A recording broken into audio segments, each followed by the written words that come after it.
حضرت فاطمہ الزہرا رضی اللہ تعالیٰ عنہا کی کہ زندگی۔ فاطمہ رضی اللہ تعالی عنہا کو اصول تہذیب سکھائیں۔ انہوں نے جواب دیا کہ میں مجسمہ عصمت و طہارت کو اخلاق و عادات کی کیا تعلیم دے سکتی ہوں؟ میں تو خود اس کم سن بچی سے تعلیم اصول حاصل کیا کرتی ہوں۔ کتابوں سے معلوم ہوتا ہے کہ آپ کا سارا بچپن عبادت اور خدمت والدین میں گزرا۔ ایک مرتبہ آن حضرت صلی اللہ علیہ وسلم صحن کعبہ میں نماز ادا فرما رہے تھے کہ ابو جہل جو حضرت عمر کا ماموں تھا، اس کی نظر آپ پر پڑی تو اس نے حالت سجدہ میں اونٹ کی اوجڑی گوبر بھری پشت حضور صلی اللہ علیہ وسلم پر رکھ دی۔ فاطمہ رضی اللہ تعالی عنہا کو خبر ملی تو آپ دوڑی ہوئی آئیں اور پشت رسالت سے اوجڑی ہٹا دی اور پشت مبارک کو پانی سے دھو دیا۔ رسول کریم صلی اللہ علیہ وسلم نے فرمایا، بیٹی ایک دن یہ دشمن بھی مغلوب ہوں گے اور خدا میرے دین کو انتہائی بلندی عطا کرے گا۔ تاریخ میں ہے کہ حضرت خدیجہ رضی اللہ تعالی عنہا کسی شادی میں جانے کے لیے تیار ہوئیں اور کپڑے پہننے لگی تو پتہ چلا کہ جناب سیدہ فاطمہ رضی اللہ تعالی عنہا کے لیے کپڑے نہیں ہیں۔ ماں اسی تردد میں تھی کہ بیٹی کو احساس ہو گیا۔ عرض کیا، مادر گرامی میں پرانے ہی کپڑوں میں چلوں گی، کیونکہ بابا جان کہتے ہیں کہ مسلمان لڑکیوں کا بہترین زیور حیات تقویٰ ہے اور بہترین آرائش شرم و حیا ہے۔ فاطمہ زہرا رضی اللہ تعالی عنہا کا سارا بچپن فکر و فاقہ اور تنگ و مصائب میں گزرا۔ مدارج النبوہ میں ہے، رسول اکرم جناب سیدہ کو جب وہ کم سن تھیں اکثر اپنی آغوش میں بٹھا لیا کرتے تھے اور ان کے لبوں کو بوسہ دیتے تھے۔ اس پر حضرت عائشہ رضی اللہ تعالی عنہا نے کہا کہ آپ فاطمہ رضی اللہ تعالی عنہا کو بوسے دیتے ہیں اور اپنی زبان ان کے منہ میں دیتے ہیں۔ حضور صلی اللہ علیہ وسلم نے فرمایا، تمہیں معلوم نہیں جب میں معراج پر گیا تھا جبرائیل علیہ السلام نے مجھے ایک سیب جنت کا دیا تھا، میں نے وہ کھایا تھا اور اسی سے فاطمہ کا نقطہ وجود قائم ہوا تھا۔ اے عائشہ، جب میں جنت کا مشتاق ہوتا ہوں تو فاطمہ رضی اللہ تعالی عنہا کی خوشبو سونگتا ہوں اور دہنے فاطمہ رضی اللہ تعالی عنہا سے میں وہ جنت کا لطف اٹھاتا ہوں۔ آپ کی والدہ جناب خدیجہ الکبریٰ رضی اللہ تعالی عنہا تھی۔ حضرت فاطمہ کو 5 سال ماں کی آغوش میں تربیت نصیب رہی۔ جناب خدیجہ رضی اللہ تعالی عنہا کی علالت سے جناب سیدہ رضی اللہ تعالی عنہا کو بے حد رنج ہوا۔ آپ رضی اللہ تعالی عنہا ان کی ذمہ داری میں شب و روز لگی رہتی تھی، ان کے چہرے پر نظر جمائے انہی کو دیکھا کرتی تھی۔ ماں کا چہرہ بحال دیکھا تو خوش ہو گئیں، ماں کی شکل پزمدہ دیکھی تو رنجیدہ ہو گئیں۔ یہی طرز عمل رہا کہ ایک دن خدیجہ رضی اللہ تعالی عنہا نے فاطمہ رضی اللہ تعالی عنہا کو اپنے سینے سے لگایا اور پھوٹ پھوٹ کر رونے لگی۔ بیٹی نے پوچھا، اماں جان آج آپ کے رونے کا انداز کچھ نرالا ہے۔ فرمایا، بیٹی میں تجھ سے رخصت ہو رہی ہوں، افسوس تجھے دلہن بننے نہ دیکھ سکی۔ ماں بیٹی میں المناک گفتگو جاری تھی کہ ماتھے پر موت کا پسینہ آ گیا اور حضرت خدیجہ رضی اللہ تعالی عنہا 10 رمضان 10 بیست النبی کو انتقال فرما گئیں۔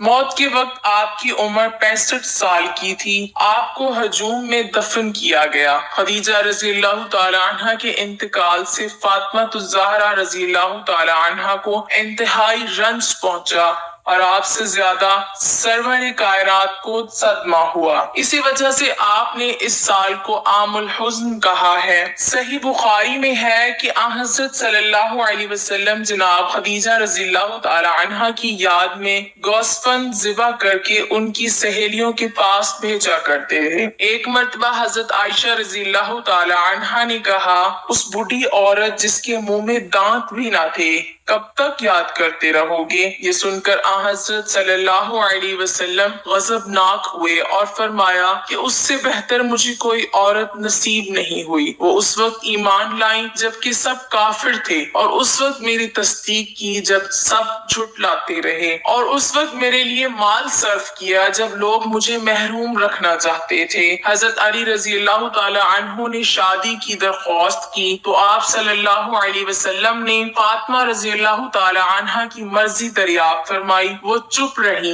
یہ ایک طرح کا اظہار رضامندی تھا۔ بعض علماء نے کہا کہ آن حضرت صلی اللہ علیہ وسلم نے خود علی رضی اللہ تعالی عنہ سے فرمایا تھا کہ اے علی، مجھے خدا نے فرمایا ہے کہ اپنے لخت جگر کا عقد تم سے کروں، کیا تمہیں منظور ہے؟ عرض کی جی ہاں۔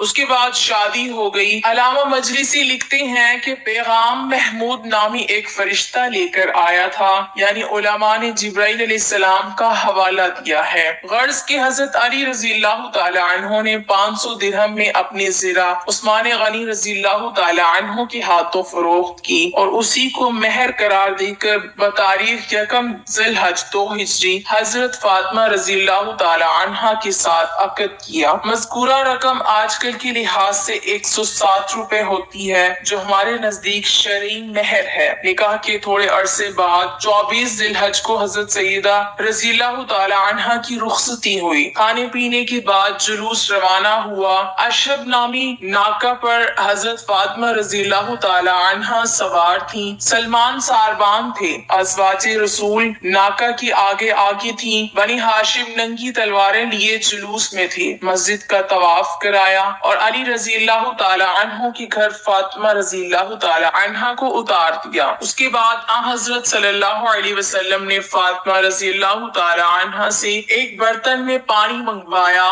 کچھ دعائیں دم کی اور اسے فاطمہ رضی اللہ تعالی عنہا اور حضرت علی رضی اللہ تعالی عنہ کے سر، سینے اور بازو پر چھڑکا اور بارگاہ احدیت میں عرض کی، الہی انہیں اور ان کی اولاد کو شیطان رجیم سے تیری پناہ میں دیتا ہوں۔ اس کے بعد فاطمہ رضی اللہ تعالی عنہا سے کہا، دیکھو علی سے بیجا سوال نہ کرنا، یہ دنیا میں سب سے اعلیٰ اور افضل ہے لیکن دولت مند نہیں ہے۔ اور علی رضی اللہ تعالی عنہ سے کہا کہ یہ میرے جگر کا ٹکڑا ہے، کوئی ایسی بات نہ کرنا کہ اسے ملال ہو۔ حضرت فاطمہ رضی اللہ تعالی عنہا کے ساتھ جس وقت حضرت علی رضی اللہ تعالی عنہ کی شادی ہوئی، ان کے گھر میں ایک چمڑا تھا، رات کو بچھاتے تھے اور دن میں اس پر اونٹ کو چارہ دیا جاتا تھا۔ شوہر کے گھر جانے کے بعد آپ رضی اللہ تعالی عنہا نے جس نظام زندگی کا نمونہ پیش کیا ہے وہ طبقہ نسواں کے لیے ایک مثالی حیثیت رکھتا ہے۔ آپ گھر کا تمام کام اپنے ہاتھ سے کرتی تھی، جھاڑو دینا، کھانا پکانا،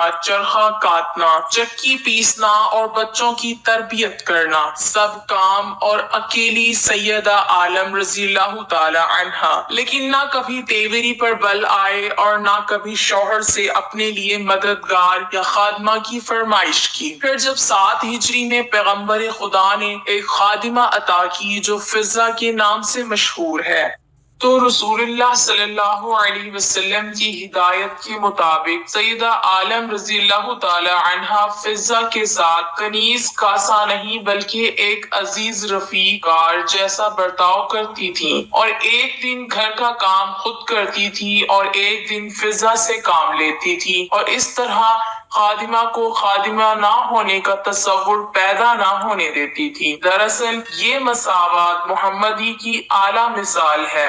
آپ رضی اللہ تعالی عنہا نے عورتوں کو پردہ داری کا بتایا ہے اور خود بھی ہمیشہ اس پر عامل رہی ہیں، اور اتنی سختی کے ساتھ کہ مسجد رسول سے بالکل متصل قیام رکھنے اور مسجد کے اندر گھر کا دروازہ ہونے کے باوجود کبھی اپنے والد بزرگوار کے پیچھے نماز جماعت میں شرکت یا آپ کے موعظ کے سننے کے لیے مسجد میں تشریف نہ لائیں۔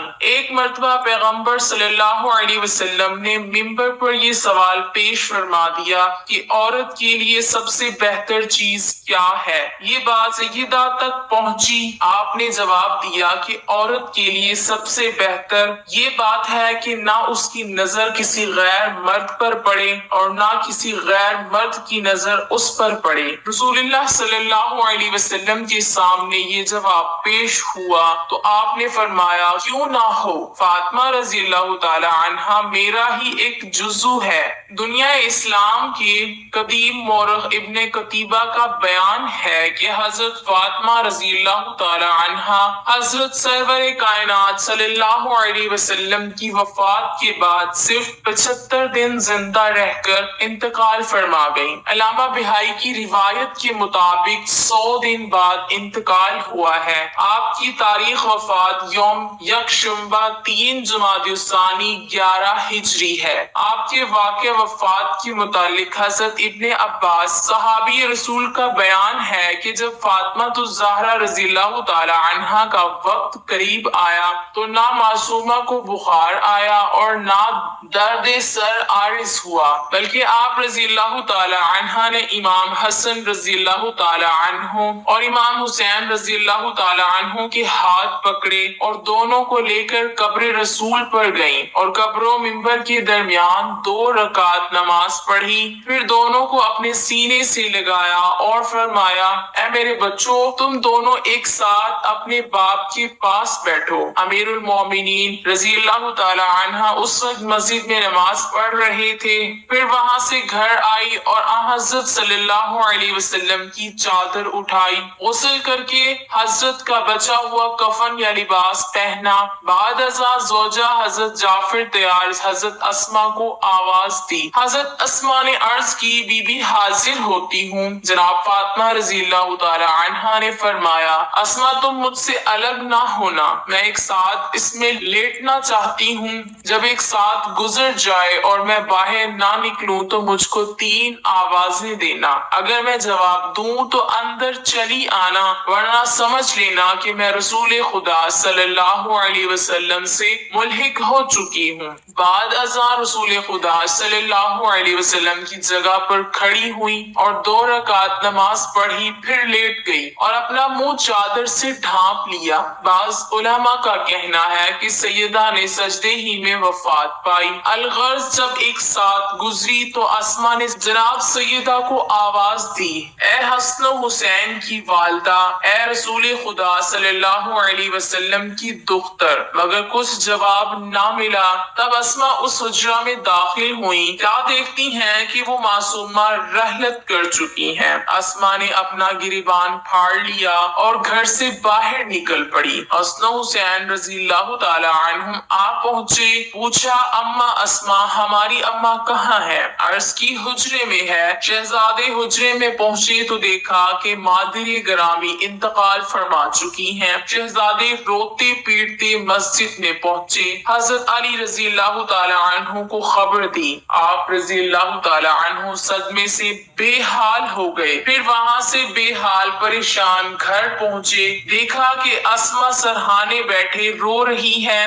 آپ رضی اللہ تعالی عنہ نے چہرہ انور کھولا، سرہانے ایک رکا ملا جس میں شہادتین کے بعد وصیت پر عمل کا حوالہ تھا اور تاکید کی تھی کہ مجھے اپنے ہاتھوں سے غسل دینا، حنوط کرنا، کفن پہنانا، رات کے وقت دفن کرنا۔ اس میں یہ بھی لکھا تھا کہ میں تمہیں اللہ کے سپرد کرتی ہوں اور اپنی تمام اولادوں سادات کو سلام کرتی ہوں جو قیامت تک پیدا ہوں گی۔ جب رات ہوئی تو حضرت علی رضی اللہ تعالی عنہ نے غسل دیا، کفن پہنایا، نماز جنازہ پڑھی۔ بناب روایت مشہور ہے جنت البقیع میں لے جا کر دفن کر دیا۔ ایک روایت میں ہے کہ آپ کو منبر رسول اور قبر رسول کے درمیان دفن کیا گیا۔ کتب مقاتل میں ہے کہ غسل کے وقت حضرت علی رضی اللہ تعالی عنہ نے پشت و بازو فاطمہ پر درہ عمری کا نشان دیکھا تھا اور چیخ مار کر روئے تھے۔ صحیح بخاری اور مسلم میں ہے کہ حضرت علی